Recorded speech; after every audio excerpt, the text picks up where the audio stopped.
to actually show a couple of slides in the beginning. I hadn't really planned to, but I think it might help the discussion. But it's really just to kind of trigger some thoughts on your part, and questions, answers, comments of all kinds will be welcomed. And so I just hope it'll be kind of a fun hour. It will be focused. My idea is to focus on career, but broadly speaking, kind of what the shape of a career could be for the next few decades. Anyone interested in statistics, broadly speaking. And so the conversation will hopefully kind of go a little bit where you all want it to go. But my scope is really kind of the broad career paths, less about the details of how you get a job. In fact, I don't know. I've only ever been a professor. I have no idea how to go get a job. Anyway, also, I guess I see in the chat, there's a couple of things being mentioned there about questions. I will be looking at the chat as well. So and then people could help me with that. And let me just take a moment, though, to share my screen. I gave a talk earlier today in Rio de Janeiro. That's the amazing aspect of modern world we live in, is that you can give talks all around the world. And so here are the first few slides that I thought that it was a statistical audience down there that I thought might be useful. So I was trying to say something about, there's a bunch of buzzwords here, but machine learning is kind of this allied discipline to statistics. And it's not really clear what it is. Why is it different? Why does it have a different name? It's a lot of the same methodology.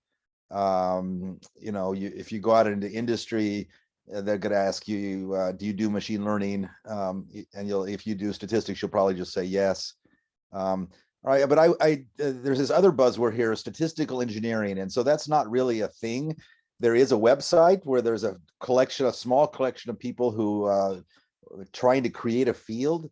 And I think they're on the right track, but I just don't think it's a buzzword that'll have a lot of power in academia. It won't be a field, but in real life, being an engineer means you develop systems that have a nice behavior, like a factory. They take in some inputs and they produce some outputs, and they do it safely, and they are somehow economically viable and produce something of value to people. And as statisticians, that's kind of a little bit of the perspective we should have in the modern world. So I'm going to say a little bit about that. So in fact, what I think machine learning is, it's the missing engineering branch of statistics. So most scientific fields have an engineering side to them. Chemical engineering. In the 1940s and 50s, it was created. Before that, it didn't exist as a field. But before that, there was certainly chemistry, and there was fluid mechanics and quantum mechanics and so on. So at some level, it was understood the principles of what happens when you put chemicals together.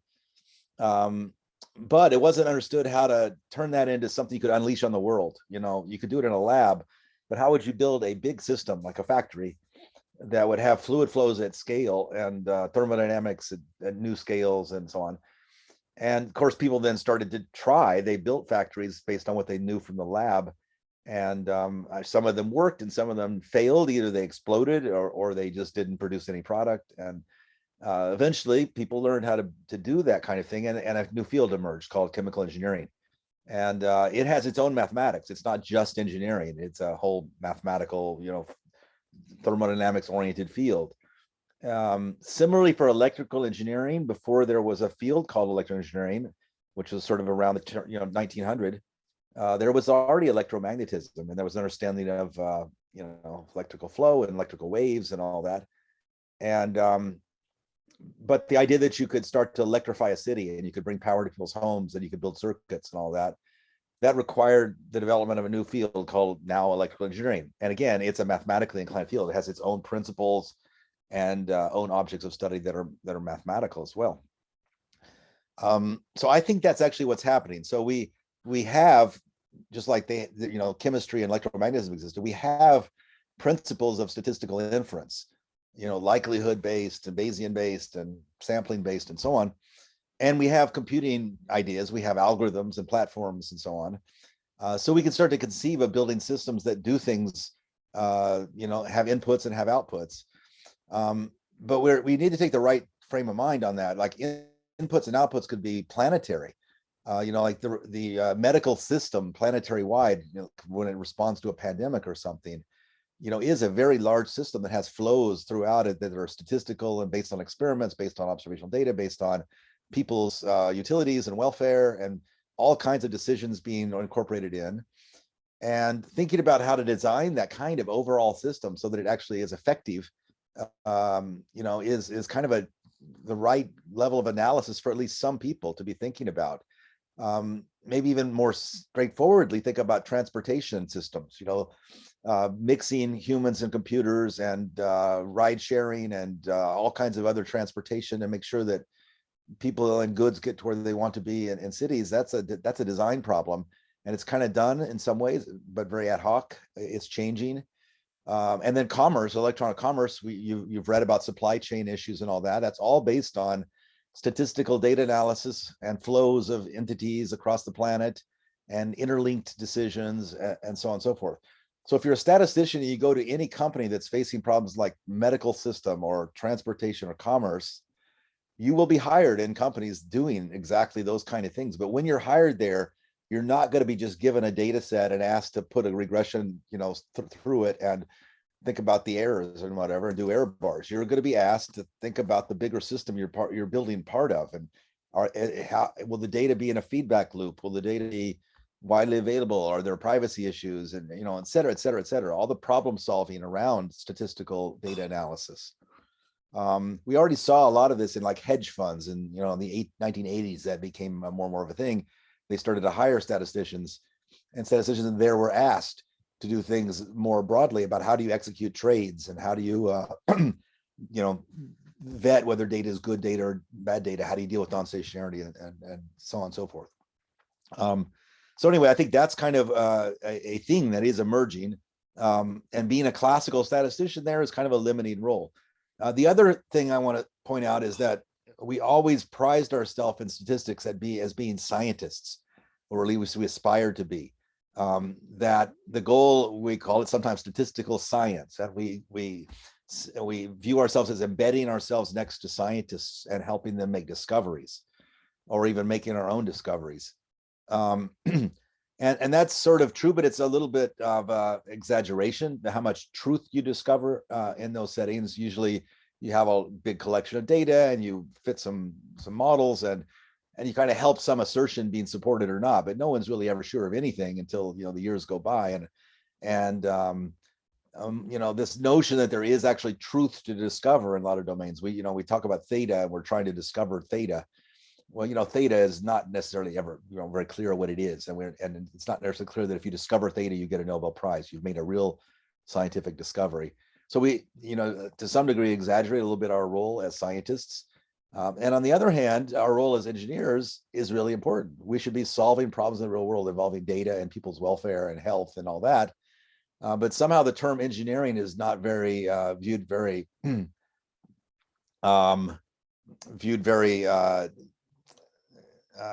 it's taken with a negativity that's kind of surprising in some ways. So if we say, social science, that sounds good, but social engineering sounds terrible. And genome science sounds good. Genome engineering sounds bad. And statistical science sounds good. Statistical engineering sounds kind of weird, and so on. And I'm not trying to say we should necessarily change that. That's just life. But someone thinking about a job, I think you should think twice about that. I think, well, look, being an engineer, civil engineering has changed our world. It allowed it to build buildings and bridges. Electrical engineering changed our world. Mechanical engineering and so on.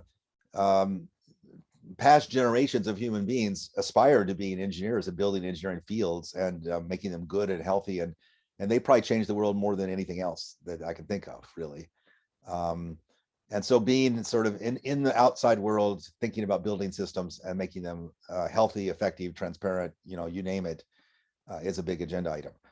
So anyway, why do I bring all this up? Because this is kind of from an industry point of view where a lot of things have headed and are heading, and the number of jobs that have this flavor.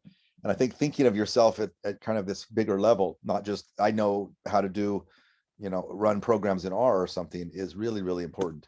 Let me just kind of on a slightly more academic front, make explicit that there's, foundational disciplines, statistics, economics, computer science, and there's other allied, but these are the ones that I view kind of like chemistry for chemical engineering. This is the foundational disciplines for this emerging engineering field that doesn't really have a name. And there are a lot of, a lot of people are just in one of these fields, period, for their whole career. but some of the better people are often kind of in bipartite or two-way interactions among the fields. So a statistician who does economics is called an econometrician, and vice versa.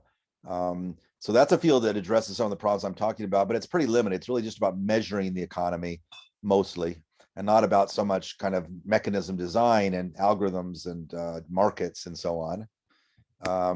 Statistics meets computer science, that's just machine learning. And computer science meets economics, that's actually a thing too. That's called algorithmic game theory. So it really is the design of markets that are kind of tractable and have good properties and so on and so forth. But anyway, the main point I was trying to make here is that emerging problems in the real world to blend all three of these perspectives. And a lot of the, when I'm out in the real world, consulting or talking to people in industry, I certainly see a desire to hire people that have all three skills. And I see the leaders emerging in companies are people who can speak all these languages and bring them together and solve problems. And then as an academic, I certainly believe that these are, that in fact, much of my work has blends of all three of these fields. And I think that's kind of some of the most exciting problems I've been working on recently. Okay, so that's what I wanted to do. That was the first 15 minutes. And that just sort of set a little bit of my own perspective and point of view. But now let me open it up to either comments or questions or further discussion of any kind that could start with this or go in some other direction. Yeah, sure. Thank you, Michael Jordan, for the nice talk. And so if anyone has any questions, you can either raise your hand as an attendee, and then we can unmute you, or you can send a question in the Q&A, and then we can answer those questions.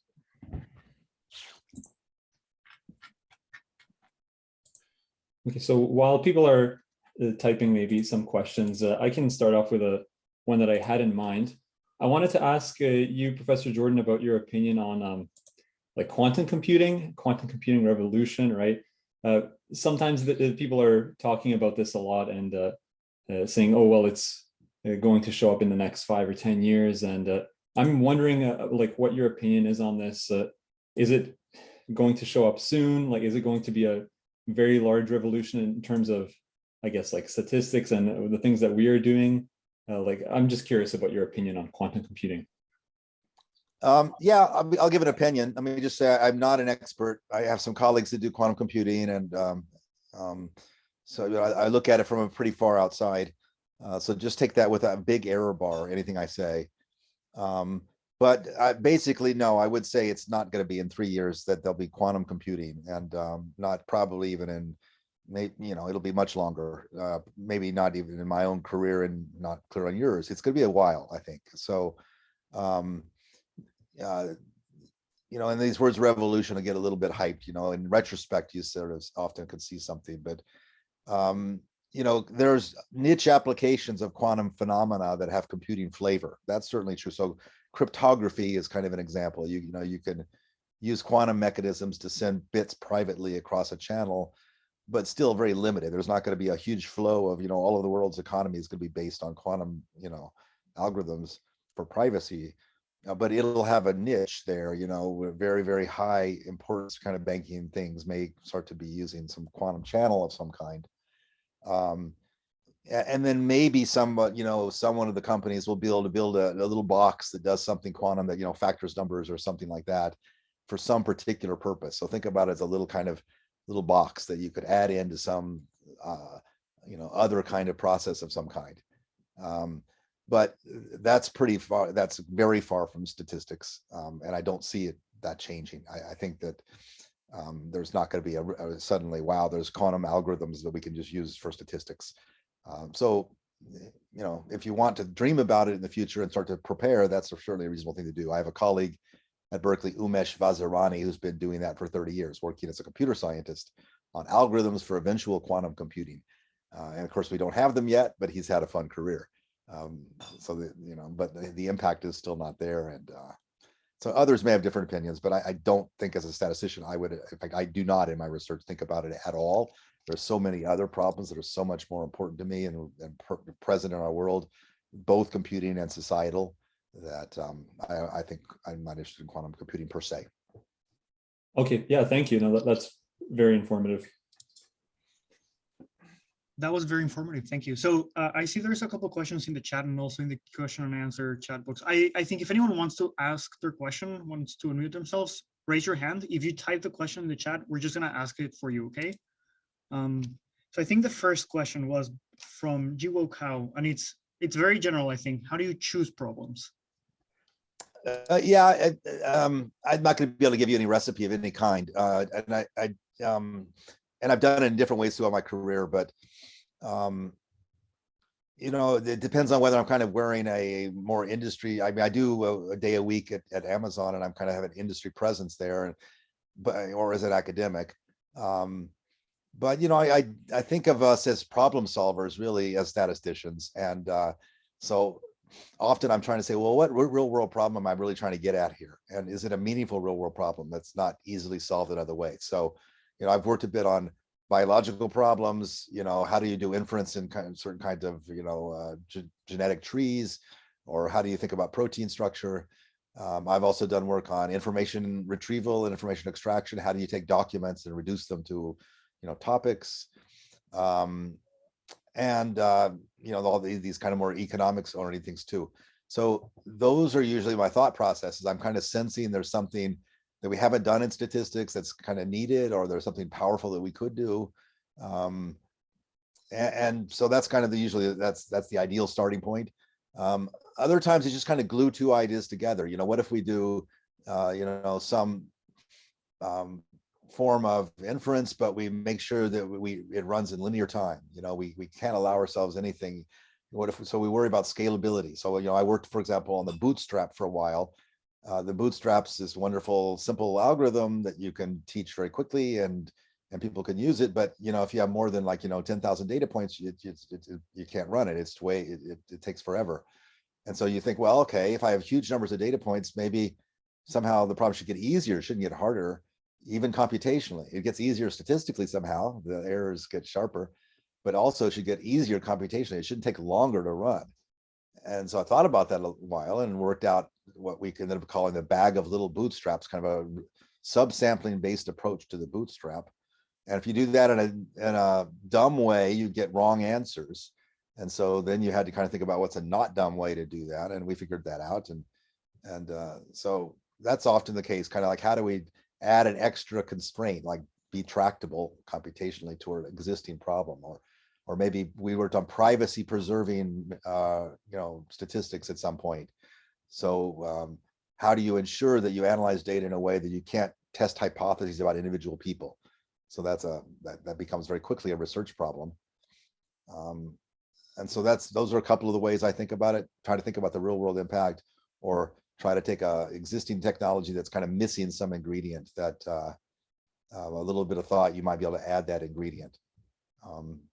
Those are two of the main ways. And then sometimes I just kind of partner with other people who are, you know, like either technology or science, and try to help them with their problem. There's nothing wrong with that. I learn a lot from doing that as well. And then as an academic, you know, I just eventually build up a good group. It took time. It was a investment to get good students, train them up, and get them interested in exciting new areas to work in. And then they generated the problems, and I helped them kind of prune the problems. That's what I often do as a advisor. Here, show me a list of the things you're working on, and I'll help you look through those problems and say, well, that one's a really good one. This is not so good. And so that's probably half of what I do in terms of novelty.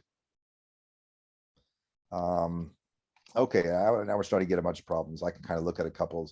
Next one is interesting that you mentioned econometrics.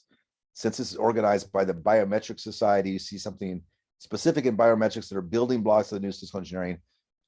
So great question. I'm going to really turn that back over to you. First of all, I thought that these are biometric societies, but rarely you have actual biometricians in them. That may be wrong, but I'm fascinated by biometrics. I'm not even sure what that means anymore. It used to mean, you know, fingerprints and, you know, retina scans, and you know, I don't know, but certainly, as I kind of alluded to in my little introduction, personalized medicine and thinking about medical care that is, you know, based on in the moment, gathering data about people and using that to reason with is really critically important going forward. It's probably not just as a career path, but it's for society. And again, if you think about this as engineering kind of terms, you know, the medical system it's not just you talking with your doctor and the doctor tells you what to do and you think about it. The doctor really should be all networked into all the statistical data should be flowing it throughout your interactions with the doctor. They should talk to you, and there should be a update of the posterior, really, and that should interact with other patients who are being treated in the same moment in the same era. And so I like to think of that as kind of building a system that is medical and makes medical predictions and does kind of aggregates and and does smart things for each individual, but based on data flowing around in some sense. So yes, maybe that helps a little bit with that question, but please ask more if you want to contribute there. What subfields of robotics do you think are most amenable to statistics? Yeah, great question. Let's upgrade that a little bit from robotics to control theory. Getting pieces of stuff to move around in the world in a controlled way. If you go take classes in control theory, including robotics, you will learn about simple feedback control like PID controllers. Then you'll learn about all kinds of other fancy methodology. What you probably won't learn about, but what's really used in practice for robotics and much else in industry is something called model predictive control. And model predictive control is nothing but use statistics to analyze the data of how the system is interacting over time. Then in the real world, you propose an action, you let that model predict what's going to happen into the future for maybe a few seconds. And then you compare that to what you'd like to see in a few seconds. And if there's an error, you adjust you do optimization at that point, and you compute the best action to achieve the goal you want. Then you apply that action in the real world, and then you do it again. You refit the new data and you build the new model and you make a new prediction, and then you optimize again. That's called model predictive control. And that's just so widely used. And so the inner loop of there is exactly statistics, but it's statistics in the context of feedback systems. And I don't think enough people are aware that kind of model predictive control is using statistics, and it's a real important role for statisticians going forward. Sometimes in engineering, they don't even call it statistics, they call it system identification, but it's just statistics. Causal inference, by the way, is also really important if you think about control and robotics and all, because classically you assumed you knew what the effector was, the control variable. It was called U in control theory. And so in robotics, it would be like the motor or the torque. But in broader classes of problems, you don't know what the effector is. What variable should I change to have an effect on the world? All right. And that's a causal inference problem. So the broader problem is causal as well. And then lastly, robots, just in factories, I think that's kind of done. There's kind of plenty of people working on that, and there's not a lot to add. It's really kind of robots as they start to interact with people. So like robots in people's homes, Alexa is a robot, really effectively interacting with people with speech.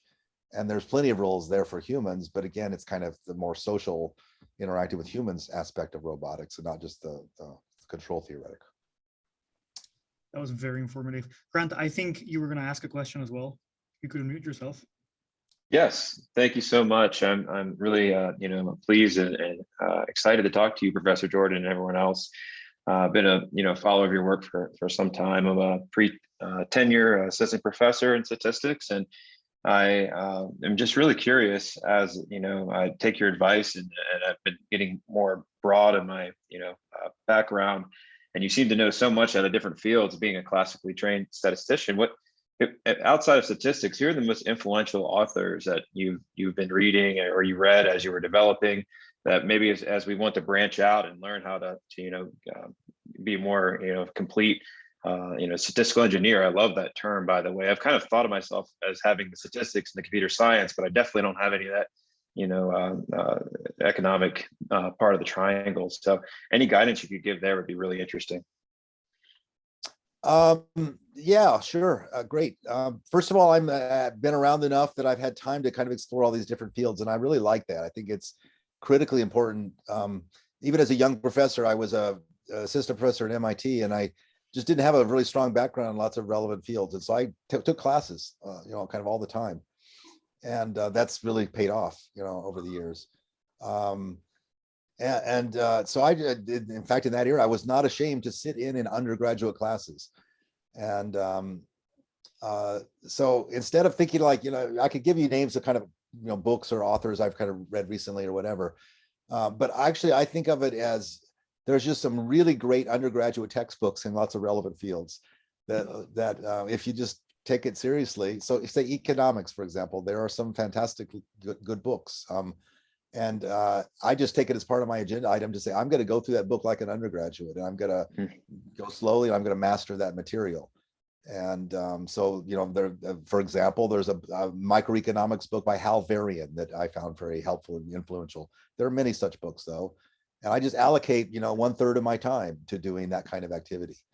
So it's harder now in some level because there's just so much and all, but I think back to like the, some of the people I met when I first came to Berkeley, like David Blackwell, these people were working in the 1950s and they were all much closer. So David Blackwell was an example of someone who was a statistician, certainly a probabilist, but also did fundamental work in economics and in coding theory and mathematics and so on. So I think these people in that era felt there's no problem. I'm all the above. It's harder now because the fields grew so much, there's so much to do. But on the other hand, it's easier because these great textbooks. Anyway,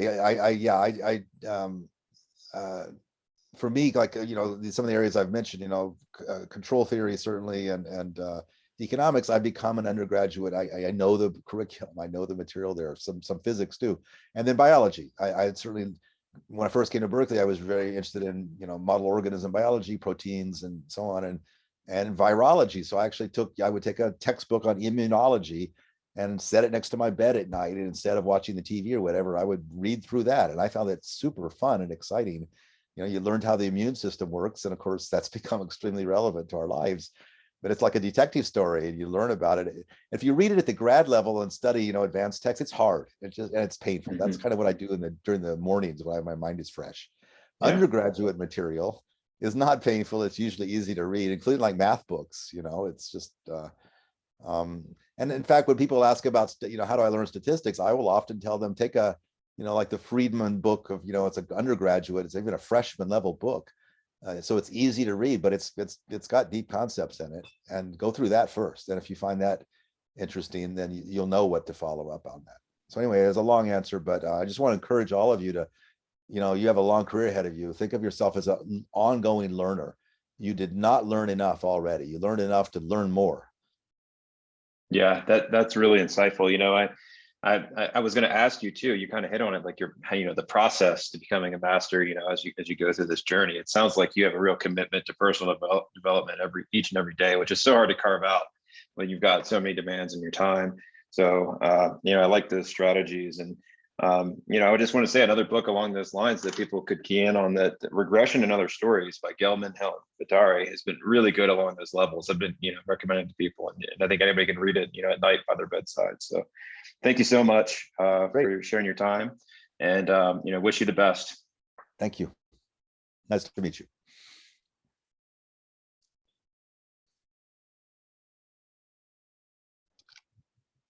Okay, we still have a bunch of questions in the chat and also in the Q&A. I think there's a question in the Q&A box, which has been there for a while. It's by Giuliano Cruz. What do you believe are the main challenges for widespread use of machine learning to safely influence clinical and/or medical decisions? Yeah, great question.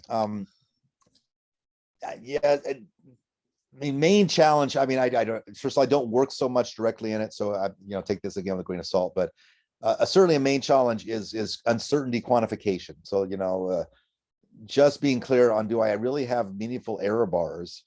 And this is, we learned, at least we know what an error bar is. We know what a confidence interval is. We have a definition, but in real life, they really need to be calibrated in some way.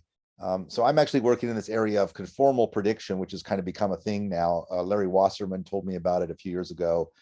Emanuel Candes is working on it, and he and I have a recent paper together. And so there's a small subset of people working on this, but it's a kind of there's still frequentist error bars, frequentist confidence, but they're beyond confidence intervals. They allow you to put confidence on set valued objects and risk functions and so on. And they allow you to be calibrated, meaning that they reflect the data that you're expecting to get, not just the model that you built. I think that's already a kind of a helpful step, but for the bigger agenda item of making sure that when you make an assertion, that it's not just that I made a lot of assumptions and then I gave you this error bar. And if you believe all my assumptions, you believe the error bar. It's no, there's a better reason for believing the error bar. And then, like I say, when systems are built over long stretches of time, they often have contributions to the error bar that aren't just the model and the data. It's like if the data is 10 years out of date in a medical situation, maybe the machine has changed, maybe the population has changed, all kinds of other things have changed. Somehow that should be reflected in the uncertainty.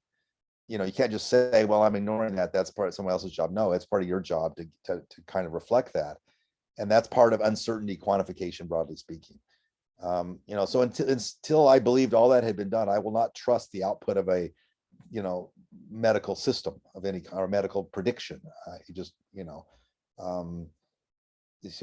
anyway, that I can maybe go on, but that's kind of to me the biggest chunk of it. But certainly, statistics embedded in larger systems that allow you to do dialogue kind of things, probe, query, ask, visualize, and so on is kind of, I think, a real important part of it. There's one more question from Jigwo Cao. It's he's asking, what do you think about the future of neural networks? Well, I think of neural networks. They're big pattern recognition systems. They're gradient based. They are just nonlinear regression systems, really, at the end of the day. And so is there a future of nonlinear regression? Yeah, absolutely. It's a particular power tool for nonlinear regression. And so it'll always be present. But it's not magic, and it doesn't kind of solve all the world's problems. It is not, it's just a prediction system, and it's going to have its own biases and variances and so on, and its own problem issues. So you want to calibrate its outputs, for example. You want to do uncertainty quantification. That's not kind of been done. And if you're doing any kind of decision-making thing, it's not enough just to have a regression system. You have to have other things around it. And it's not, and I've written maybe too much and kind of argued. I don't like the terminology. They're not neural in any way. It's just a big regression system. And I don't think that they came from studying the brain and all that. So a lot of the baggage associated them with, I wish would just kind of disappear. But that said, it's absolutely, it's a surprise to a lot of people in statistics, I think, that you could have 1 billion parameters and train it with gradient descent, and it actually does reasonably, surprisingly good things in lots of domains. So, every statistician should have it as a tool they know how to use and compare and contrast to other related tools. But, nearest neighbor and decision trees, are somewhat similar, and they're part of your toolbox as well. And so for different purposes, one or another is appropriate. Okay, so we also have another question from Luke Hall. What do you think are some of the most pressing or interesting problems that will need to be solved over the next 10 to 20 years? I think that's, I'm guessing within statistics or computer science or economics. Yeah, I think I'm going to kind of punt on that. I don't tend to think about the next 10, 20 years. The best I can do is like 5. And for me, it's just kind of this bridge of game theory, mechanism design, statistics, econometrics, and all that. That to me is really pressing, because we're building systems that take in data from people but then influence people's lives. And somehow we have to then have a aggregate point of view, a social and economic point of view on what we're doing. And so we got to talk about the language of economics in the statistical context. And to me, that's very, very pressing, urgent agenda item, kind of statistics aware economics. And I don't mean just econometrics. I mean mechanism design. That's, for me at least, what the most pressing problems are.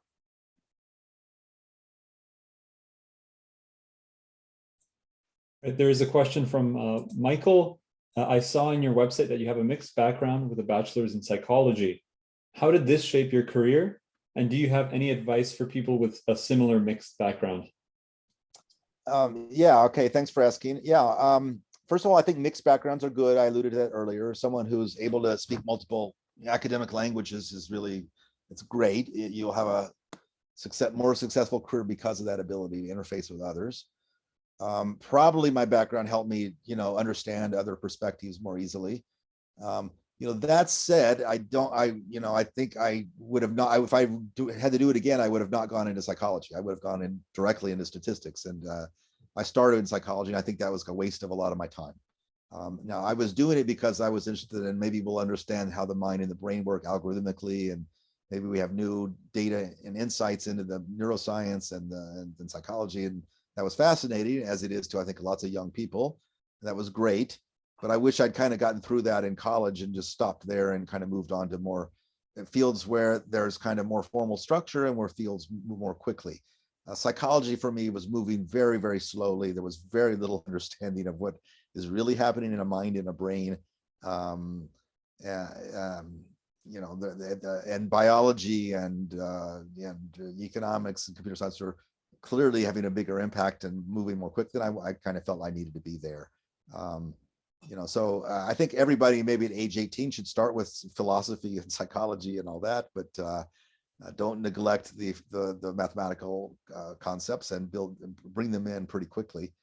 If you just did pure math, that's a problem though too. You probably should take a psychology class and take some economic classes and some language classes or whatever to broaden yourself.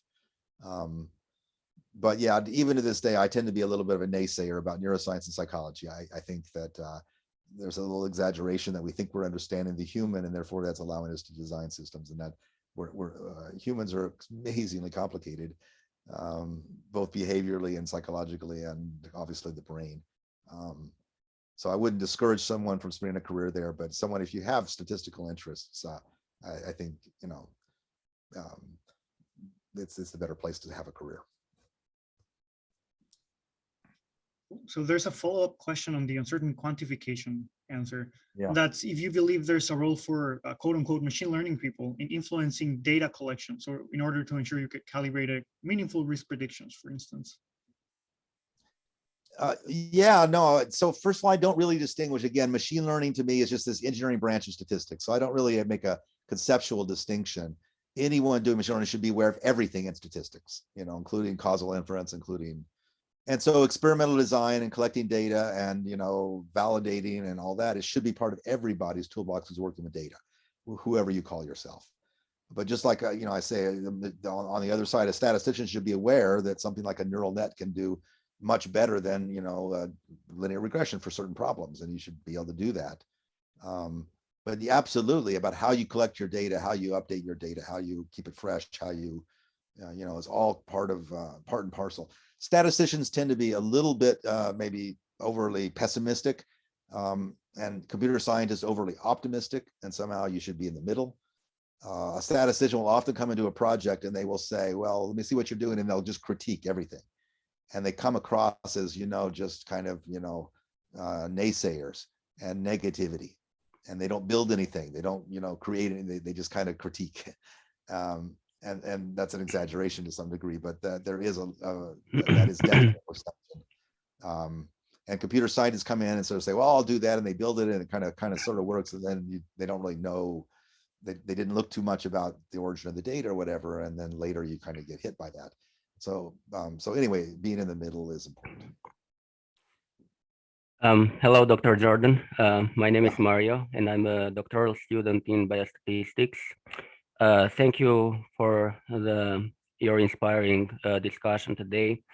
My question is, very often I collaborate with physicians, and because of the fact that they have training mostly on traditional statistics like z-scores and p-values, whatever model that we are working on, I have to first explain it to them, what is the statistics that we are actually doing. So my question is, during your career, how have you handled this aspect of explaining to collaborators that do not know about the models that you are working on? How have you handled this? And also, in terms of the future and designing systems for doing statistics for us, how do you think that the training for physicians, for example, would be changed in order for them to understand what is going on with the new systems? Thank you. Sure. No, I'll give a few, again, opinions with error bars on them. So I don't spend a lot of time interacting with like lawyers or doctors who are just kind of hopeless quantitatively. So I just don't, you know, I sympathize with anyone who does. It's hard. You know, that said, I do think in statistics were kind of trained badly. We went immediately to asymptotics and normal distributions. Even like I'm looking at my child's AP statistics class in high school, and it goes very, very quickly to the Gaussian distribution and kind of hints at asymptotic justification, and doesn't even doesn't even explain what a density is. And so you say, well, that we just screwed up. They should have learned calculus first, and then they can understand a density, and then they can understand statistics. And that's all wrong, right? And so we redesigned the curriculum at Berkeley because we took data science seriously as an opportunity to do it. And some of my colleagues and I redesigned the first class, the freshman class, and then several classes after that. And in the Harvard Data Science Review, you will find an article that we wrote, Ani Adhikari, John De Niro, and me. And it's called something like Computational Thinking and Inferential Thinking, Data Science at Berkeley. And just, and I highly encourage you to read that. The first class assumes you know nothing about, arithmetic. And it says, we're going to introduce a statistical inference problem, for example, is we're going to collect some data. Is this representative of some underlying population or not? So we do things like, the ethnic composition of juries in Alameda County versus the underlying population in Alameda County. So those are kind of two columns of numbers. And we go immediately to the permutation tests, because a permutation test is something I can explain, probably even to a doctor, a lawyer. It's there's if these things were really from the same distribution, I could lump them all together. I could permute, and I could get histograms and see where you are in the histogram. I could do it in 30 seconds probably. And so that's what we do in that freshman class. And students definitely get it. And then we teach them some Python or R or whatever to code up a permutation test and then apply it to that data. And then they see the sampling distributions and the histograms, and they definitely understand it. And we in that line of arguments, we never talked about Gaussian distributions. And if we did p-values at all, it's really just in the context of these histograms. So I think statistics, and we do the bootstrap later on, so these computer sampling based kind of ways of thinking are so much more appealing than the classical asymptotic arguments. And so this kind of took over at Berkeley, and we have 3,000 students a year taking this class instead of the classical statistics class. It's popular too, but this is by far the most popular. And so I think that something like this is the way to educate many, many others. I hope it'll get down into the high schools too. And so when do you ever learn about, continuous, stuff? Well, much later.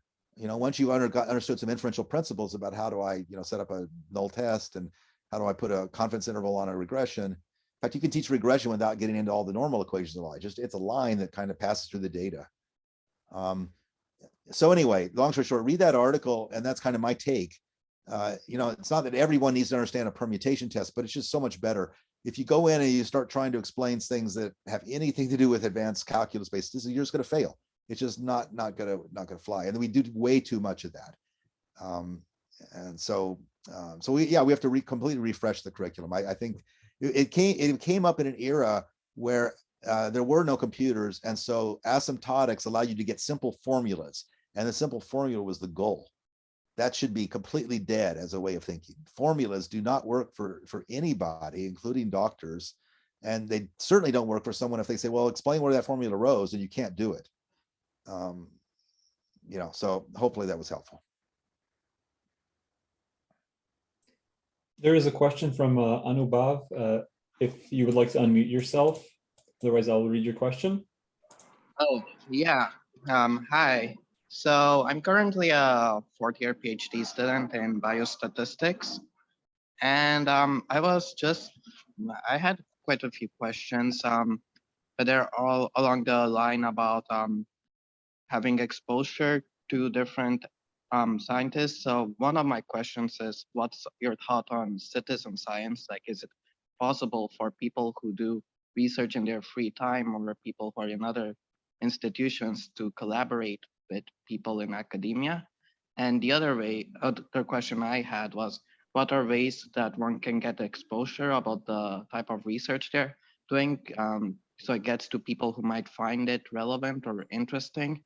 And are there alternatives to just communicating the research in publications or conference presentations?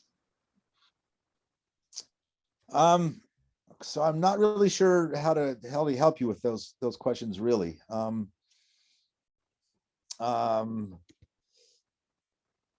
mean, the last one, I mean, I tend to just think locally. I work with small groups of people. I over time, if I do good work, it starts to get out there, and I don't worry too much about that, about how my work gets out. Eventually it has. I mean, also I tend to be a little bit humble. I kind of think that, you know, in 10 years, whatever I did will not be that relevant. It's really more just, did I give impetus to other people to go forward? And so, yeah, so as I stayed as an academic because I like also teaching and finding new ways to teach and all that. So in fact, I'm going to put a pointer to this article about our undergraduate teaching there, because I think that's actually is one of the more useful things I can send to all of you. You know, I think we had more impact by doing this than just about anything else I've done. I also kind of gotten to the stage now where I have a bit of a reputation. I can say things that people will maybe listen.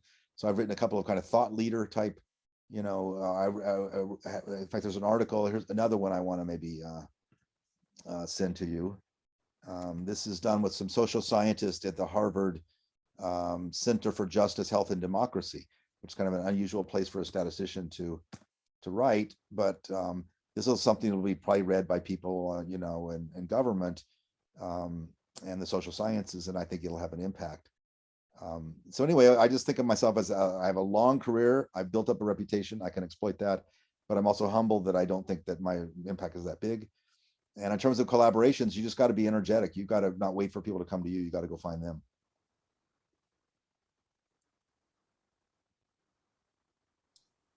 Perfect. So I think the next question is from Professor Cow. Professor, if you want to unmute yourself. Yes, thank you. Thank you for organizing this great event. I really enjoyed all the comments from Michael. So Michael, I want to ask you, so I'm a statistician, and it seems nowadays the computing scientists are now taking the lead on data science. So what's your vision of how statisticians should do to increase statistics impact on data science? Well, just own the term, first of all. Don't let you know, say I'm a data scientist. I mean, really. I mean, I think that I saw a lot of my colleagues down at Stanford, for example, Trevor Hasty and Rob Tibshirani at some point saying, I'm a machine learning person. They just didn't let the others kind of take that term. They said, we too. And I think that was really important. That helped a lot. And with data science, even more so. I think that just own the term.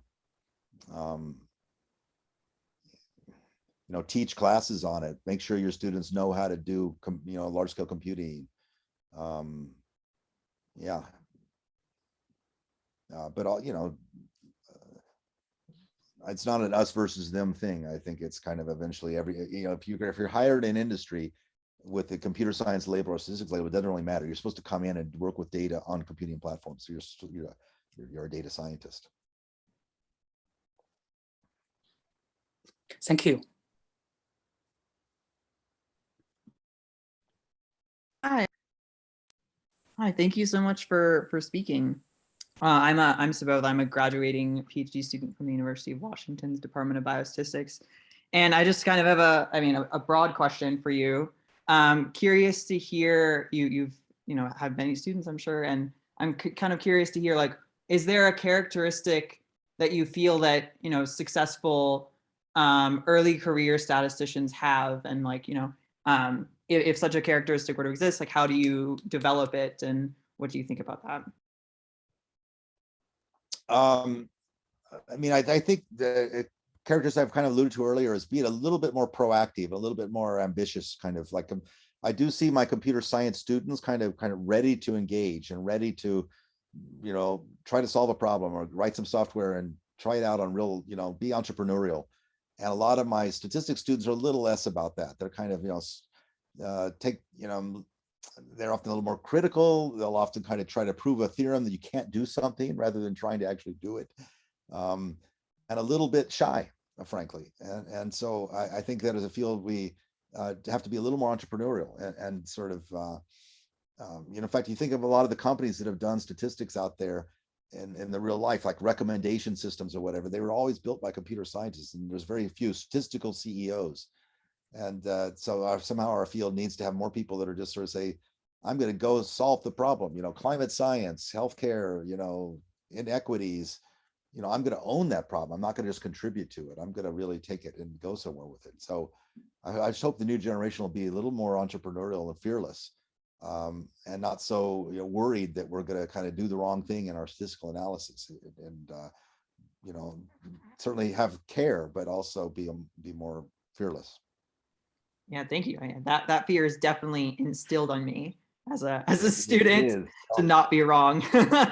Not be wrong, and we're all afraid of being wrong. We're all being called out or anything like that. And I think in statistics, where that's instilled way too much, because we're supposed to be problem solvers, and problem solvers are people who can be wrong and aren't afraid of that. Thank you. I guess the other point just to make is that, statistics is also about somehow personalized things. It's not about just some general law that applies to, like physics, F equals MA. It's about in the moment conditioning on what context and all that. And so there, a range of perspectives and backgrounds are needed from the statistician. And so all of us, all people of all kinds, are just immediately important in a field like this. And that's not true of other fields, I think, naturally. But I think because we've kind of been a little bit suppressed, that you have to be very careful and you have to do it this way and all that. Sometimes our voices don't come out. The diversity we have of voices that are potentially there is much, much higher than it really seems to be at times. So again, I want to, don't be shy, stand up for, your perspective, because in statistics, that's really important.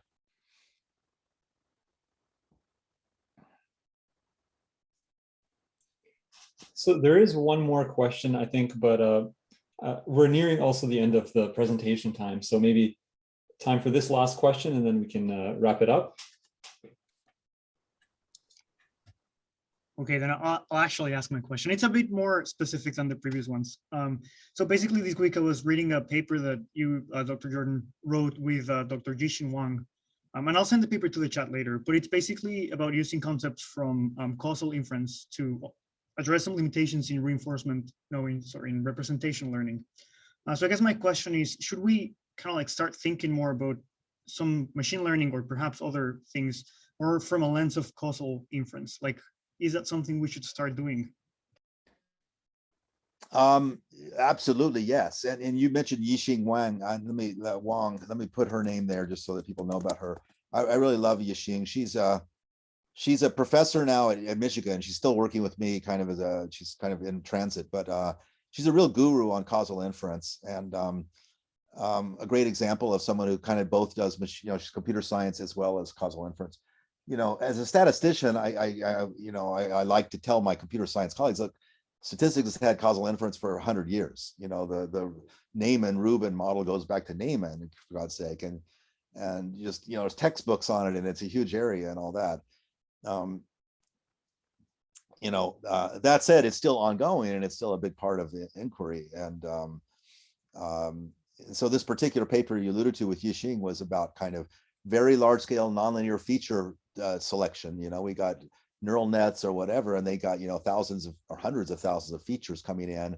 Which ones are the important ones? And a lot of times in statistics as well, we look at that problem, we say, well, that's very far from causal. That has nothing to do with causal inference. Let's just find the L1 loss and and cut down and find the features.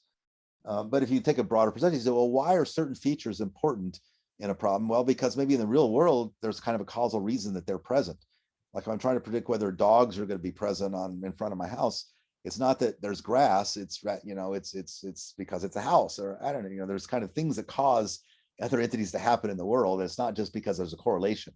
So we know that there, causal correlation issues are in experimental domains, but in this kind of pure predictive domain, we don't tend to think that way, but really we should. Anyway, that paper with Yixing gets at that. And so yeah, the spirit there is causal inference is not only important, but it's important probably you never thought it was. Yeah, thanks so much for that. I'm a huge fan of that paper and of Dr. Wang's work as well. All right, thank you. All right. Well, I do actually have to run because I got to get to the other side of campus for another meeting. But it was nice to meet all of you. Good luck with all your decisions and careers, and I appreciate being able to talk to you. Thank you, Dr. Jordan, for joining us today. All right. Thank you.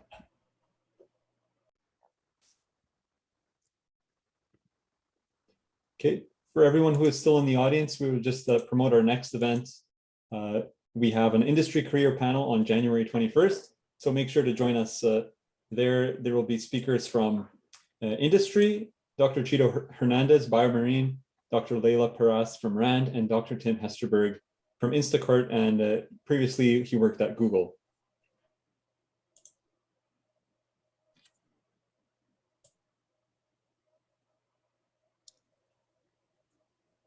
Thanks everyone for joining. And thank you to the co-hosts for hosting.